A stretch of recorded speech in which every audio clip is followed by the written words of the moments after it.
Hi, Anu. I'm so excited to have you join us today on our podcast. We've been on a journey on the podcast for the last couple of weeks about cracking open our heart space for our horses. And who better to talk to about compassionate horse training and compassion in the industry than you? Oh, you're so kind. I'm really happy to be here and do this with you. And I love talking about like compassion and empathy. I think they're super important, especially in how we handle horses and the people in our lives. So agree. It's definitely a challenge for me sometimes. Same here. But I think we keep having the conversations, we can keep reminding ourselves. um, Yeah. would you like to tell us a little bit about you and the work that you do? And I'll try to pronounce the name without butchering it. Yeah. At Chetak horses. Yes. Yes. Good job. Yeah. If you'd like to introduce yourself and the work that you do. Yeah, for sure. So my name's Anu. I run an account on Instagram called Chetak Horses, and I'm a dressage rider based in the States. And I also work at a nonprofit called Detroit Horsepower, and that is a really special job for me. I love it. I'm not going to talk about it too much, but most of what I do is on Instagram, and it's talking mainly about my journey because I feel like it's important to share what we're going through, and that's how you create space for others. Because I think a big thing in the sport and just in life is that we tend to feel isolated, and it's really hard to empower yourself if you feel isolated. But thanks to social media, we can reach out to so many amazing people, and then you can feel like seen, heard, and then empowered to move forward with your own journey. And so that's why I kind of started sharing stuff on Instagram, which is the main platform I use. But initially, it was just a lot of like, here's my horse looking cute, and like, look at him, he's adorable. But like, it evolved into me actually being able to share some pretty important parts of myself and developing like a bunch of really wonderful connections, which I'm always happy about. So, yeah, that's a little Yeah. bit of what I do, I guess. And your horses are beautiful. I love. I think Thanks. the first few things that I caught my eye on that you shared, what is, I'm gonna butcher his name as well, is Basilia. You got it. You're close. It's Basilio, and you can call him Mio. That's his barn name. But when I started sharing him on Instagram, he didn't have it because he was a baby and we are still brainstorming. So his barn name is Mio. Yeah. You know, and he always runs up from back of paddock to see you when you go. I'm like, oh my heart, he's so Yeah. gorgeous. I really enjoy horses that are excited to see their people and will run from the back of paddock to up to greet them when they come in. Me too. I mean, my other horse, Acades, he was like off the track. And so it was a lot of like just like relationship building with him. So with Mio, it's been nice to see what good training and care can do from the start and how much farther ahead it puts a horse. It's just like raising anything. Like if any being has like the kind of love, support, and has their needs met, they're going to be so much farther ahead than anyone else who has gone through trauma or just is not having their needs met and is in more so survival mode versus like Mio, all he has to do is like thrive out there in his pasture. That's all he's been doing like his whole life. Like he's gonna get backed later this year, but like right now he's just like living the dream, looking cute, like coming in when he's supposed to, and that's about it. And that's how I think it should be for young horses, is Yeah, just being a horse. I feel like that's yeah, super important. definitely.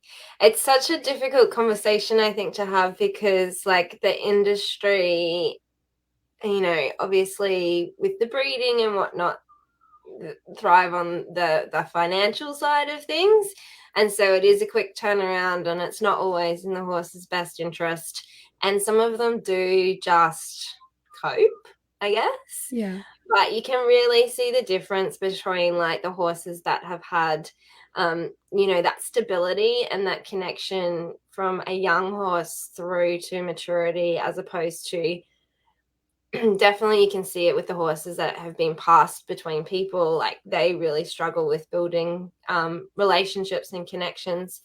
But then also like even just industry standard, especially in the Yeah. horse racing industry, of like stabling, 23/7, not having that social integration, not having that paddock time, that Yeah. all equates to the horse not necessarily being 100% emotionally balanced and in control of their behavior and able to establish relationships with their people and whatnot. Yeah, absolutely. And I mean, I'm not against stabling horses. I think that like unfortunately at some point almost every horse has to be in the stable. Like it have to be in a stall. It just is what it is. Like they get hurt, maybe they have an infection, whatever it is. So I'm not against that at all, but I do think we could find ways for it to be like less like solitary confinement and maybe a little more enjoyable. Like it's solitary confinement, and maybe if the horse is lucky, there's like a little like lick it chew on the wall, or there's like a little ball. But I mean, no one wants to play with a ball by themselves. Like, what are you gonna Yeah. do? You're gonna like touch it for a couple minutes and then just be like, here I am bored.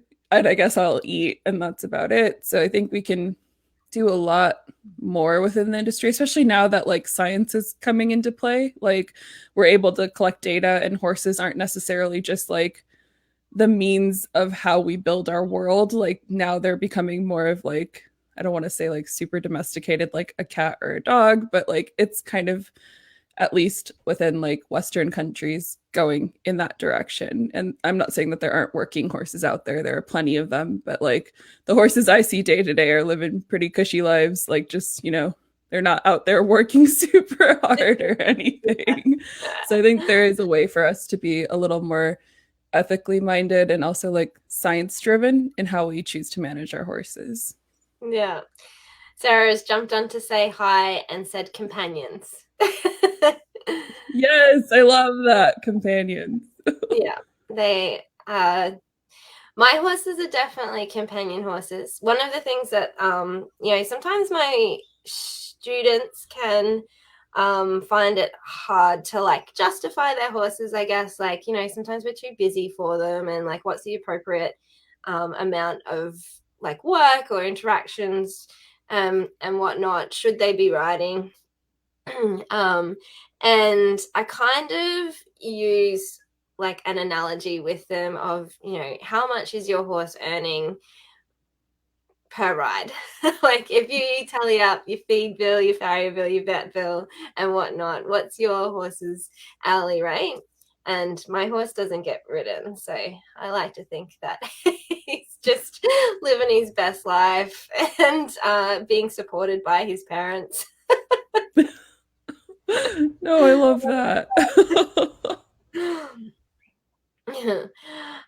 So we were going to talk to you about as kind of what we're talking about now, like the compassionate horse training, and your experiences with Mio and the other horses that you've worked with, and how we can kind of bring that more into the training environment. Yeah, for sure. So, I would say I discovered, like, I don't want to say I discovered because I'm not the person who invented it, but I was introduced to positive reinforcement through my mom, and she helps like raise guide dog puppies. So, puppies who are helping visually impaired clients, essentially.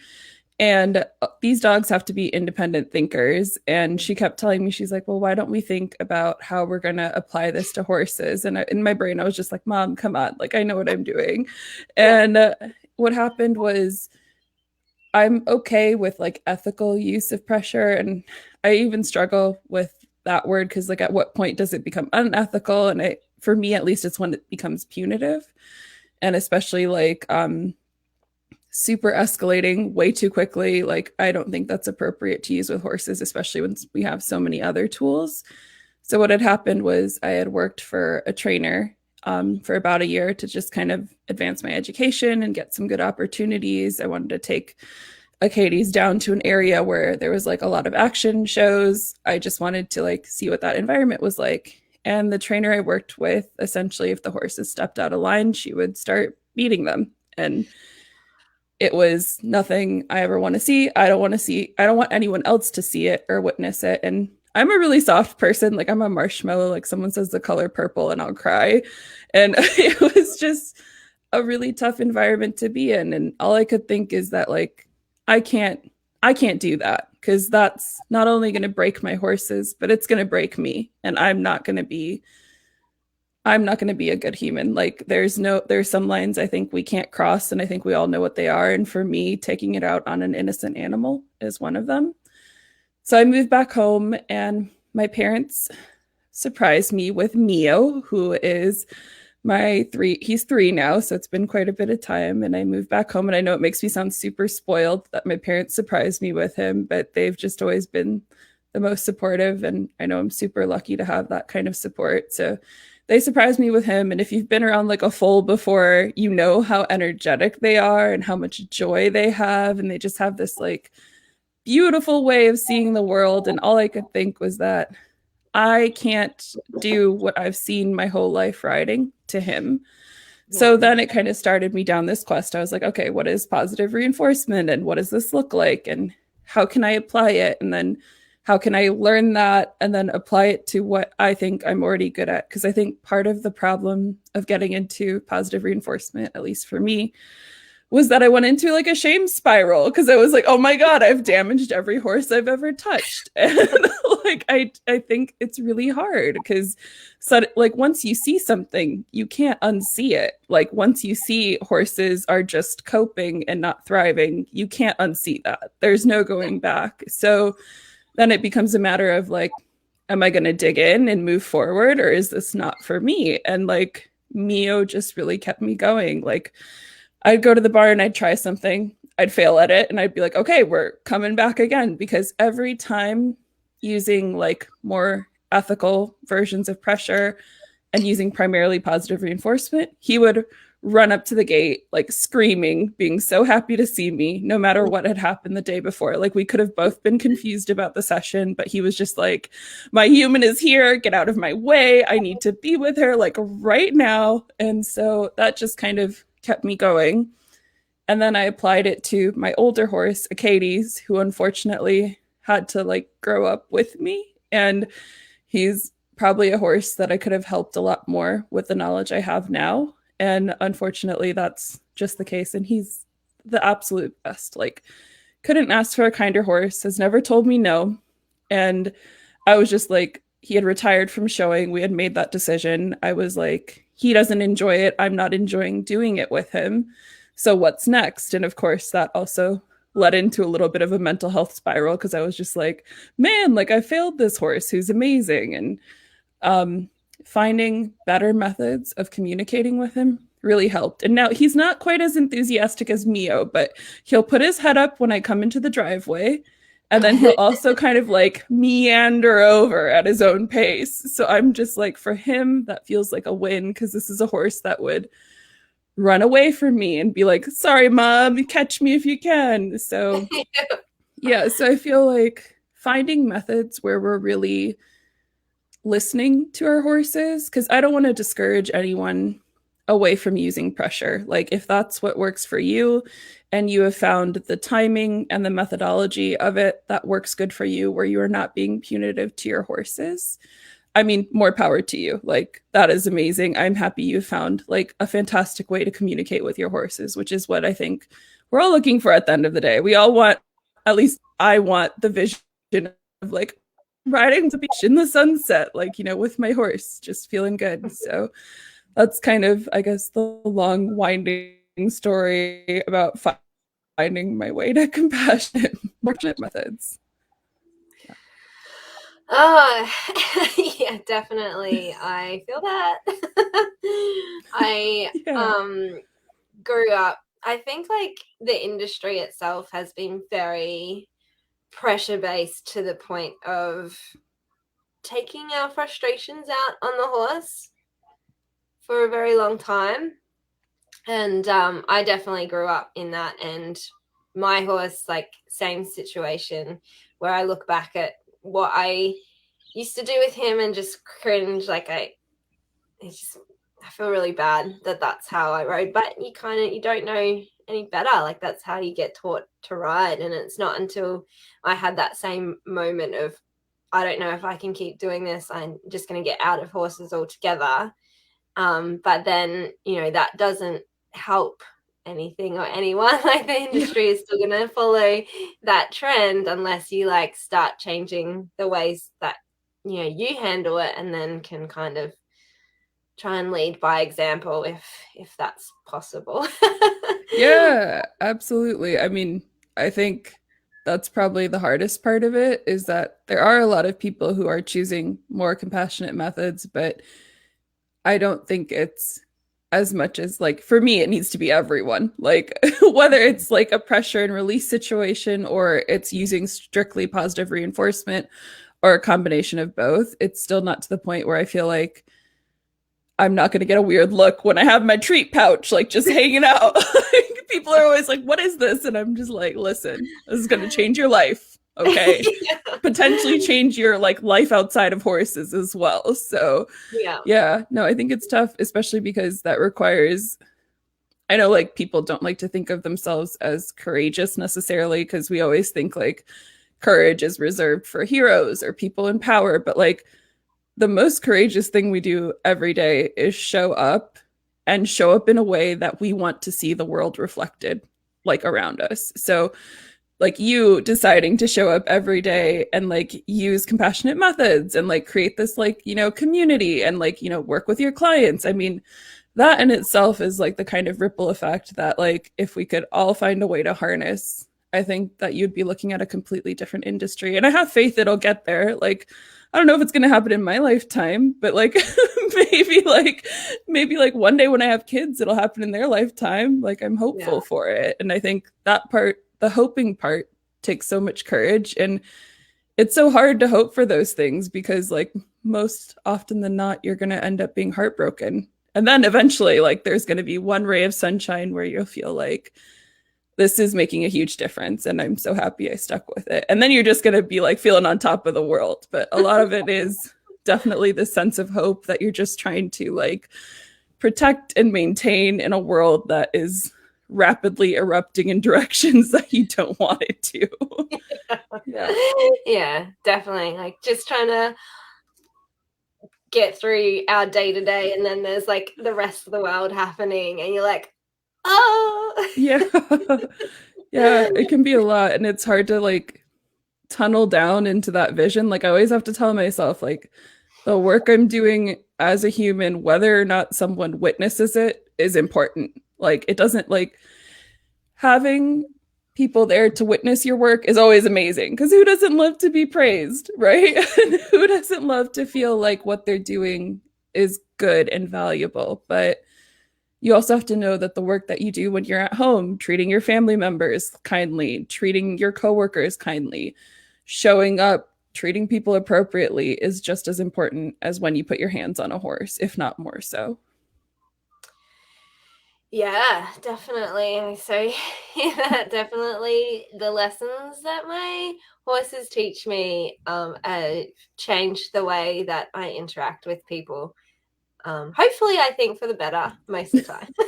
I'd like to say that it is for the better, because nobody can quite pull us up the way that our horses can. Absolutely. No, I think I used to say, oh, my horses saved me. And it's not that my horses saved me, it's that my horses gave me the space to save myself, which I couldn't have done without them. I couldn't have done without, like, always think of it as like the silent bubble they give me, where I'm unjudged and I'm always met with, like, I don't necessarily know if it's kindness, but I'm always met with some sort of like just quiet consistency, which is what you need sometimes. You don't need like the loud people cheering you on. You need that space where you can funnel into yourself and decide like what are you made of and what are you going to put out into the world. And I know that sounds so intense, but like I think all horse people have a certain amount of intensity to them. Of course, they wouldn't be in the sport if they didn't. Yeah, definitely requires a certain amount of intensity and dedication to to the work we do with our horses. Yeah, absolutely. And so we were going to talk about, as you're talking about, with like compassion for our peers, and compassion within the industry itself. You know, I've definitely had that flow and effect of instructors that probably have been heavy-handed with their horses and end up being emotionally taxing as instructors. That's a nice way of putting it. um, so would you like to share a little bit about what you wanted to talk on about compassion for our industry peers? Yeah, absolutely. So, trying to think of the best way to word this, but I don't think you can be a fully formed, quote unquote, compassionate horse person if you are being good to horses, but you are not being good to people. Like that's just my opinion. Take it as you will. Like I won't be offended if you don't agree, but I don't think that those two can exist together. You can't call yourself a compassionate horse person if you're not treating people appropriately. And the way that I learned that was because as a teenager, I had a really abusive coach for several years. And no matter what I did, I was never good enough. And I was always waiting for like the anvil to come down on me, just stuck there waiting. And that's not how I want anyone to be treated. And I think that's a big reason as to why I'm always hearing that the sport is not growing. And it's because we are not giving, and I don't think the sport grows with just young people because I feel like people want to ride at all ages. And a lot of people come into the sport when they're adults and they can finally afford to do it, Like not everyone's lucky like me or, where they have a super supportive family who's willing to drive them to lessons and support them and like do all of the hard work that like children need while they're getting into horses. So I think it's important to remember that we are not going to grow as a sport if we are not meeting not only newcomers, but the people around us with the kind of compassion that they deserve. I mean, you have to at some point decide to stop judging those around you. And for me, I stopped judging people around me when I stopped judging myself. Once I could stop judging myself, which I'm not saying I'm perfect at, I'm 100% not. Like I have days where I'm just like, dang, what are you doing with your life? But like for the most part, I've stopped being so hard on myself where I would take a chisel to my heart and break it open every day. And I think when you can stop doing that to yourself or even recognize that you're doing it to yourself, then you can start treating those around you with so much more compassion and care. And it's not hard to listen to someone. And that's usually what it is. It's you need to harness the power of listening. I mean, that's how you can connect to people, whether or not they agree with you or like they're of the same mindset. Is we need to create these spaces where we are listening to other horse people. And the biggest thing I hear, because I do work with a lot of students who are kind of on the beginning stages of their horsemanship journey. They are just like dipping their toe into the pond, kind of getting used to it. And what I hear from them is that it's always so unwelcoming. And I mean, who wants to stick with a sport that sees them and says, you're not welcome here? Nobody. At least I can't think of anybody who's going to have the fortitude to continue to move forward. I mean, why would you want to? So I think it's really important that we treat ourselves and the people around us with the same kind of compassion that we reserve for our horses. Like if you're not raising your hand or your voice to a horse, there's no reason that you should be doing it to a human. And like I said, that's just my opinion. Like, and I am 100% not perfect. Like I have days where I'm just like, my temper is out of control. And that takes time to recognize and time to realize that like today is a day where I emotionally cannot keep it together. And it's a day where if it's a day that I would have to step back from horses, I also have to look at the people in my life. Like, am I putting that on them as well? And if I am, how am I going to rectify that and rectify it quickly before it does damage that I didn't want it to do? And I think that comes with being aware of yourself, which, man, like that's a bunch of hard work. It really is. Yeah, it's so hard. And you're going to make so many mistakes.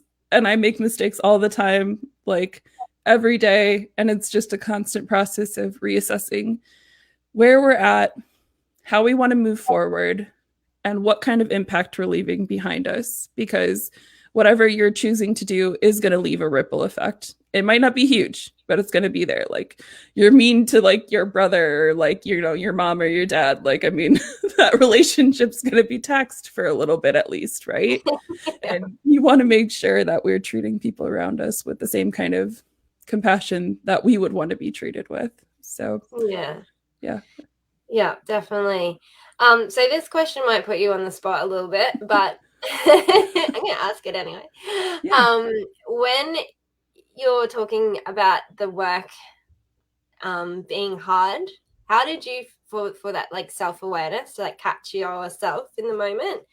What kind of work did you do to kind of be able to stop yourself and work on how, you know, the internal expression of how you're feeling in a moment doesn't negatively impact your relationship with others?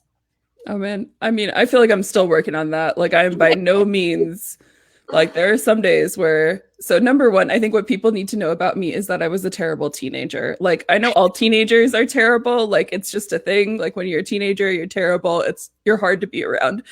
But Yeah. I was a teenager who was really self-destructive and also on a path where I was either going to really hurt myself or I was going to have someone else in my life get really hurt. Like it was just not a very good time for me. And like I said, I was with a coach who was super abusive, and that came out in me in being like very volatile towards the people who loved me because I couldn't be angry anywhere else. So I was only angry at home. And it took me a really long time. And sometimes that's all it is it's time. And it's time. And then it's like allowing yourself to get the help you need. And for me, that was allowing the people in my life to love me the way that they had always wanted to. But I had always denied them because I was like, I don't need your help. I'm super tough. Like, don't talk to me. Like, it was a whole big bravado thing for me. But for me, the biggest thing was I needed time. And I think sometimes that's what we need. And I wish I could give like a better answer or like I read a certain book and it changed my life. And I do love to read, and certain books have touched me more than others. But for me, it was time. And then it was also really my first horse, Acades, who I still have. And he's really sensitive. Like, you even put your hand up, like, you know, just like, here's my hand. And he's like, do not come near me. Like, he's like, that is not happening.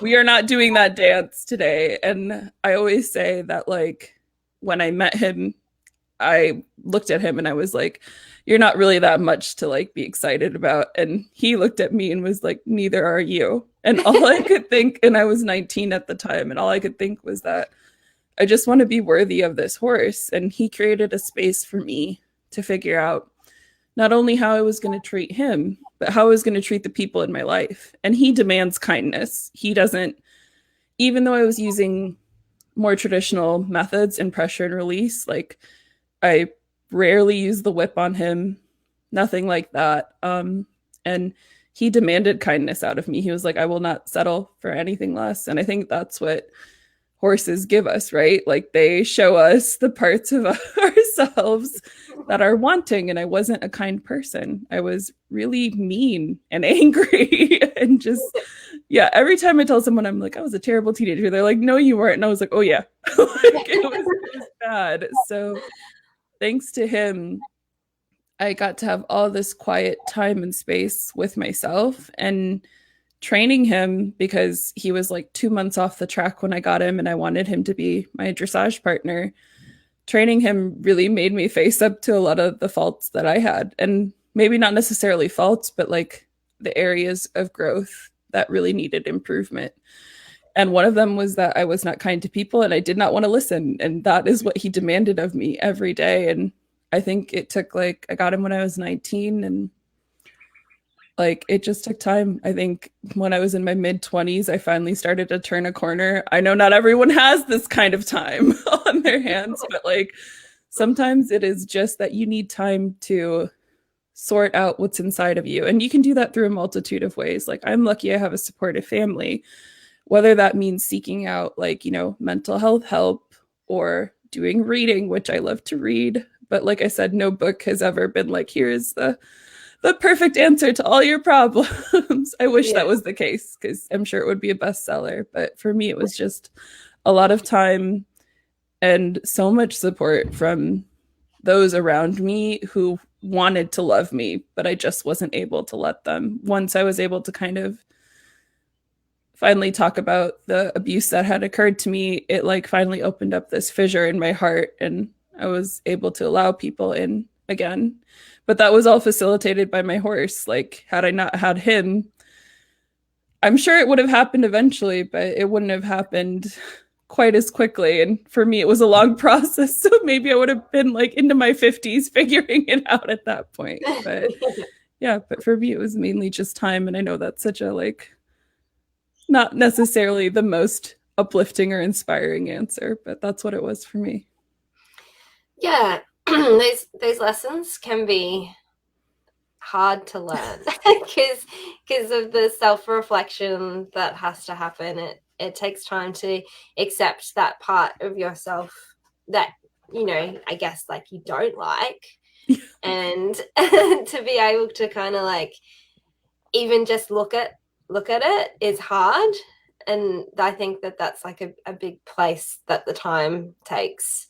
Yeah. But it's definitely, I think, like our gift from our horses is to be able to give us the time and the space, if we take it, to reflect on ourselves and how we can come to the partnership.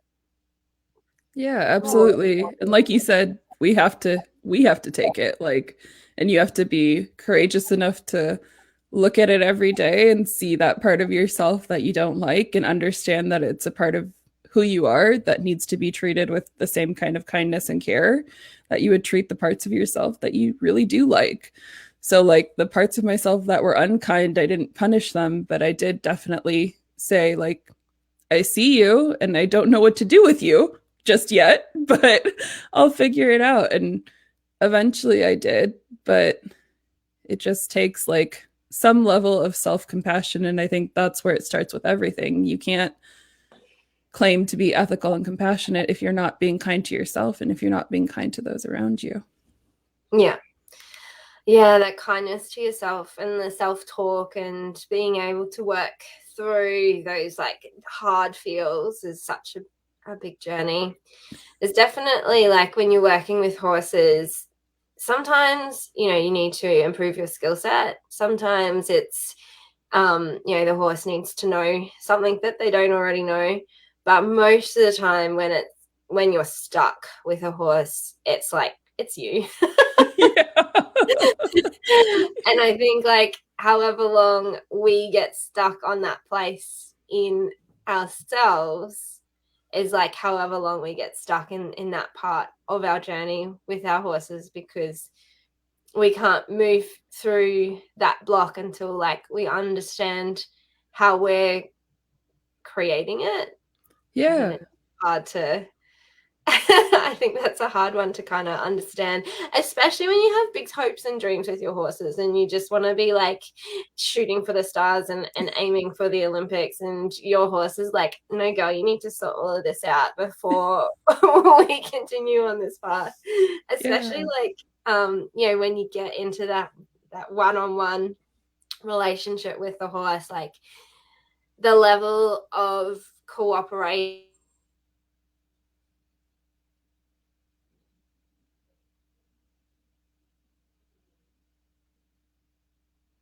Oh no, I can't hear you.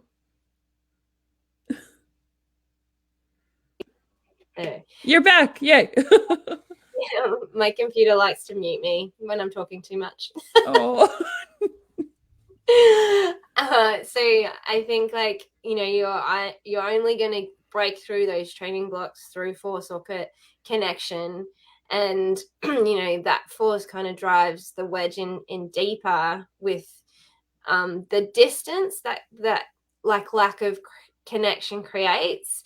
So it is definitely like a more difficult process, probably not difficult, is probably the wrong word. It's like hard to reflect on yourself and see where you're not presenting yourself to your horse the way that they want Yeah. you to treat them. And then to work through that, to progress, to build the relation, like to work towards your goals through that connection and through self-improvement. Like that's I guess a slower journey, but I think it's better for us. Yeah, absolutely. I mean, I think when you're using some of the kind of like brute force that I think we've all seen, it's kind of like you're like, I'm gonna build this bridge and now here's my sledgehammer. Ha ha ha. Like you're tearing down the bridge. I mean, there's no reason for your horse to trust you if you are so volatile in your emotions towards them. And I found that those kinds of trainers are very volatile towards the people within their lives as well. It's not that they're like there's a disconnect. Like I've never found that someone's volatile to their horses and an absolute gem outside of like the barn. It's always that these abusive tendencies exist within this person and they are amplified when they're on horseback.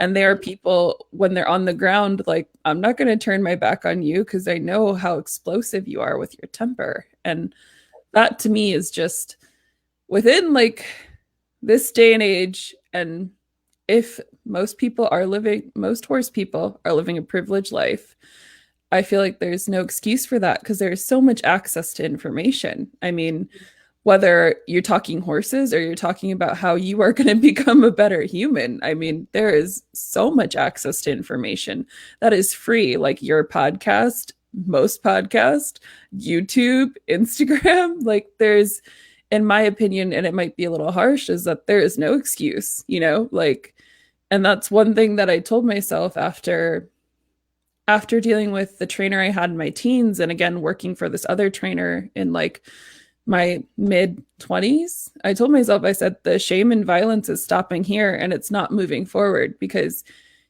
if I want to see this cycle end, I have to make the choice to end it. And I'm the only one who can do that. And that's the same kind of micro change that we can all make. Like you can say that this is stopping here with me now, and it's never going to move forward. It's never going to wreak havoc on anyone.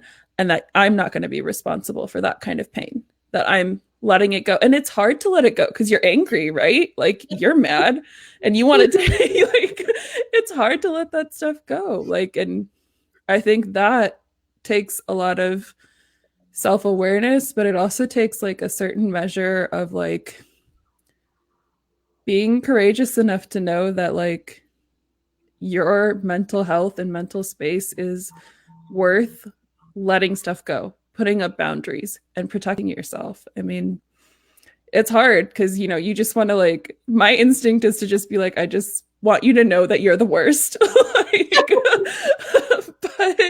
but at a certain point you have to make that decision where you're like, what is moving forward with me and what am I willing to take? And for me, the violence and the shame I was not willing to move forward with. So I said, it doesn't matter how long it takes me. Like, eventually one day I will show like Grand Prix at a CDI. I was like, I don't care when it is, but it's going to be under methods that I choose and that I think are appropriate with a horse that I've raised in a way that I want to raise them. And I mean, like holding yourself to that standard becomes difficult some days, but other days I'm just like, I can't do it any other way because it'll break me. It'll just break me in half. There'll just be one half of me on one side of the room and another half on the other side. So it's super tough, but I'm always thankful to see people who are aware and trying to do the work. I mean, that's all we can do. Yeah. Yeah. Just keep trying to do the work. So, speaking of doing the work, and one of the other conversations that we wanted to have in this podcast is racism in the sport and in the industry. Can you talk to that a little bit? Yeah, sure. So I'm generally the only brown rider I see around. Like, and I would say that the racism that we see within the sport, happens on both levels where it's like extremely blatant, and then other ones are a little more subtle and sinister. It is what it is. I think that we all have to do our part to solve it. And I think that denying that it exists is the biggest problem I see.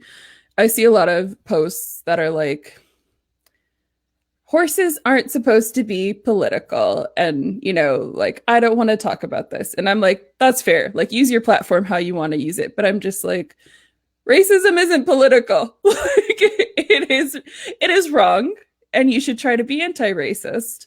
And also, if we want to consider ourselves a sport, I don't think that there's any time that sports have not been interwoven with politics. So politics are our life. And if you don't want to talk about them, I will fully respect that. But that's not the world I live in. I don't get a choice about whether or not I want to talk about it. Because if I don't talk about it, I'm not making space for anyone else who's coming up after me. I'm not making space for any other BIPOC riders who are coming up after me. And if anything, I'm making it harder for them to come up after me because I didn't do the work. And for me, like, that is a big deal, is that I need to make sure the space that I'm leaving behind as a brown rider creates more space for others like me, because this sport will persistently tell you, no, you don't belong, and no, you shouldn't be here. And I want to make sure that I'm seizing whatever courage I have, and some days it's hard, and saying, this is happening and you need to pay attention because it's important. I mean, we can't claim to be a sport that is innovative or growing or moving forward into the 21st century if we deny the fact that racism exists, which is what I see a lot of accounts doing. Or they say, I just don't want to talk about it. And what I wish people would realize is that in not talking about it, you are just like denying other people the right to access this sport. And maybe that sounds so dramatic, but I don't get that privilege. Like, this is something I have to talk about. Like, number one, and if you meet me in real life, like, there's no way you can miss me. I'm tall, I'm brown, I have a lot of curly hair. Like, there's no way you're going to miss me. Like, I don't live in the world where I get to blend in with every other equestrian. I live in the world where I'm perpetually standing out, and I would love to have some allies on my side who are saying that this is a problem and it needs to be addressed. And I mean, there's never been any part of my writing career that hasn't been touched by racism. I mean, there have been people who have refused to speak with me at Barnes. There have been, like, always being asked where I'm from. I'm like, I'm American. And they're like, where are you really from? And I'm like, where are you really from? Let's have that conversation. So it's always my career as a writer. And I'm sure a lot of other equestrians of color could relate to that.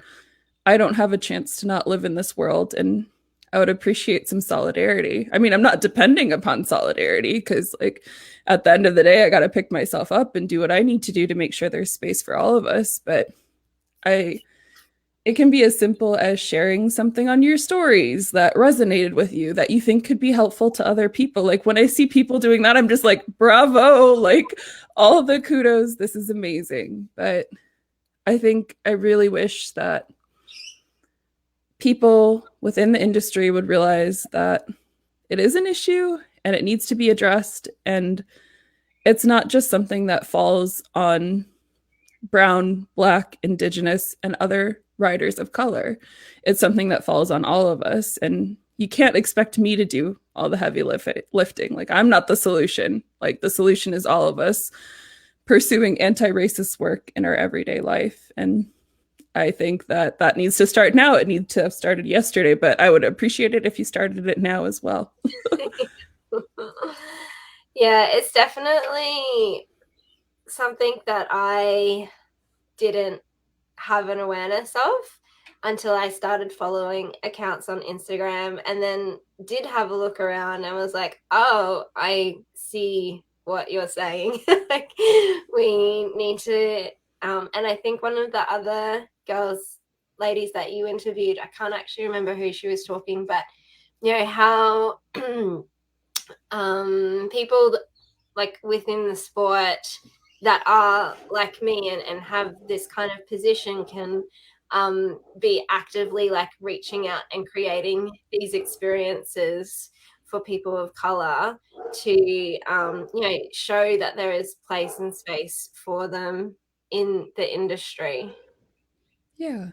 No, absolutely. I mean, here's the thing. You're going to make mistakes. Like I'm going to make my anti-racist work is not perfect. Number one, I think we need to like abandon that myth that like, people are perfect in their anti-racist work. You're not going to be perfect. It's going to be like training your horse. You're going to make mistakes. You're going to have to reevaluate, and then you're going to have to choose to move forward. And moving forward and continuing is the hardest part.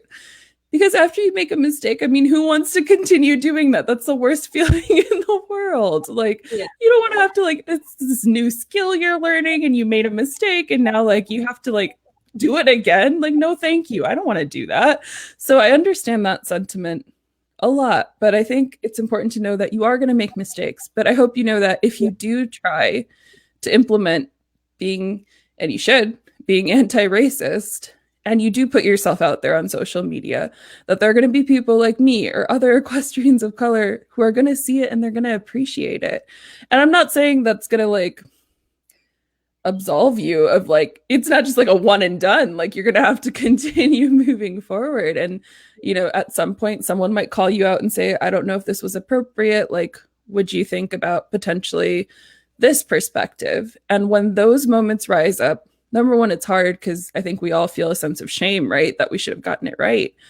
But at the same time, I think it's important to divorce that from the situation and realize that, like, there is so much within us that is capable of doing better the next time. Like, at one point, you could barely mount your horse, and now you're out here cantering, or like now you're out here walking around, or at one time, you couldn't put a halter on, but now you can go catch your horse like no one's business. Like, or like you couldn't lead a horse, and now you can lead any horse in the barn. I mean, it's just like that. It's not going to be perfect. You're going to get mistakes. You're going to do things, and it's going to feel so uncomfortable. But like, man, if I see you at least even trying, I am going to be so happy that there are other people out there who are committed to it. Because sometimes, I'll be honest, it feels like I'm alone shouting into the void. And that's a feeling I don't want others to have. I always want people to know that, like, there is someone out there who is exactly like you, going through the same stuff, trying to do whatever they can. And I want that thought to be empowering towards you. But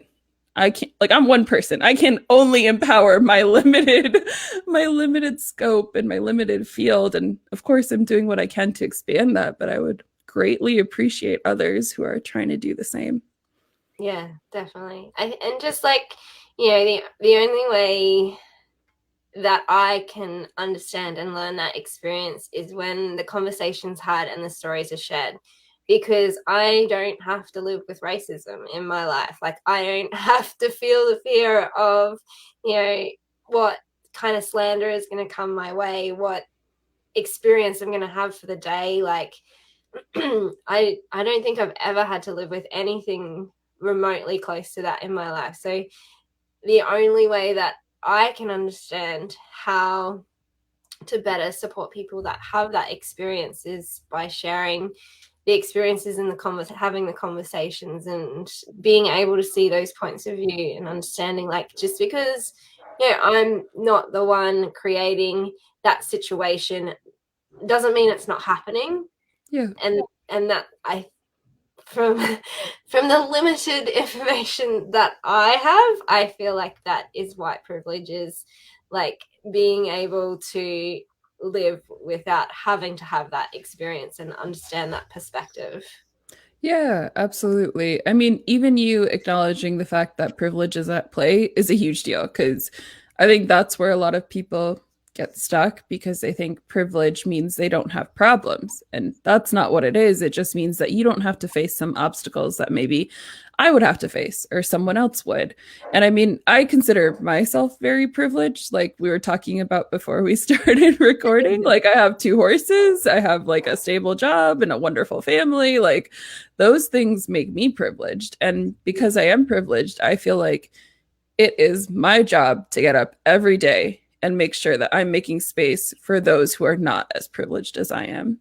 Because there's no point in having what you have if you're not making space for others. And maybe that comes off like too preachy or too judgy, which like I'll totally own up to.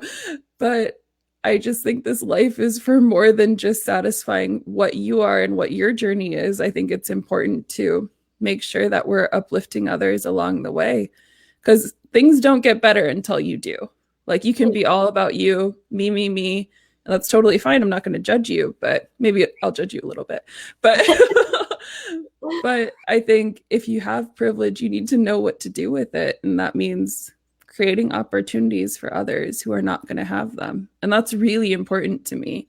And making riding accessible, I think, is just one of the things that I'm super passionate about. Like everyone should be able to experience what it is to love a horse. Everyone, regardless of your age, like your background, and or even your financial situation. Like horses are for everyone. And if you're lucky enough to have a horse, you see how much they give to us when we are there with them. And I think it would be pretty amazing if we could give that kind of accessibility to those who really need it and who could benefit most. Yeah, definitely. And the work continues. Absolutely. It's never going to stop, which is so daunting, right? Because you're just like, man, like here's this whole, like, I thought I got to the peak of the mountain, but there's like another little. And I mean, you don't need to be like full throttle, like anti-racist 100%. That's all I'm doing today, tomorrow, and the day after. I'm talking about making small changes that are going to lead to something bigger. And it might just be start with like becoming aware of the fact that you're privileged. And then next could be like, what am I going to do with this privilege? And then the next thing after that could be like, okay, like maybe I need to educate myself, like go get a book or get on Google. Or, I mean, there's so much accessibility around us that there's no excuse. And I mean, the thing is that we could always be doing more, but it's really important in this kind of pursuit to not get comparative with others. So I try to make sure that my journey is super personal to me. I don't compare it with anyone else. I'm not going to lie. Some days I'm just like, man, that person's out here doing a lot. I could be doing more. But I try to keep that in perspective, that it's not that I need to make this like 180 change right now. It's just like what we do with our horses. Like a horse that can't be touched, you're not going to be like, today's the day. Like, I'm going to touch you and it's going to be fine. No consequences. Like, you're going to clearly have like a plan in place first. And then you're going to go through the plan and you're going to make mistakes in the plan. And then you're going to you're going to edit the plan and the plan continues onward and onward. And I think when we take that kind of mindset towards it, it becomes less intimidating. Because first you're like, I gotta learn this new skill, and then people might correct me, and then I might feel ashamed. Like it's a lot to manage in one go. But I don't want that to intimidate people. I want you to at least try. And if you're trying, you're already ahead of anyone else who isn't, you know? Yeah. Definitely. That is a key message in, I think, just lots of things. If you're trying, you're already ahead of those who aren't. Yeah, absolutely. It's been so amazing having this conversation with you today, Anu. Yeah. If people want to follow along with these conversations and contribute to the cause and also get to see your beautiful Mio and Arcades, they can be following you over on Instagram. Let's see if I can butcher the name again. Chetak. You got it right. You got it right. Chetak. Yep. Chetak. Yeah. They can be following you there on Instagram, and you also have your podcast, Every Rider Has a Story, where you're continuing this conversation of the different experiences that writers in the industry are having, and how they're finding their place in the world and whatnot. Yeah, we all have stories and they're all important and they don't need to be compared to each other. Like not everyone needs to be like your story is valuable even if you're not on a like an Olympic path, you know? Like I want people to know that like not everyone out here has to be like a super competitive equestrian. You don't even have to ride. Like you can just have horses and you're a rider. Like I mean, come on. Like that's what I want people to realize is that your story is valuable no matter what you're pursuing. Like it doesn't have to be this super high level goal. And I mean, I'm super ambitious. Like I want to be the best at everything. It's just a thing. But like I want people to know that like their story, whether they have horses in their life or they don't, it's important. Like that's the thing that's going to live beyond you when you're gone. And it is so important and so precious. And I want everyone to have the chance to be able to express that. And that's really important to me, at least. Yeah, yeah, that's so beautiful. It is. You need to find the value in your story first, and then you can find the value in other people's story. Yeah, absolutely. Thank you so much for joining us today. We will have the links in the show notes, and then you can go and have some more conversations with Anu. Thanks for joining us, Anu. Of course. Thanks for having me on today. Bye.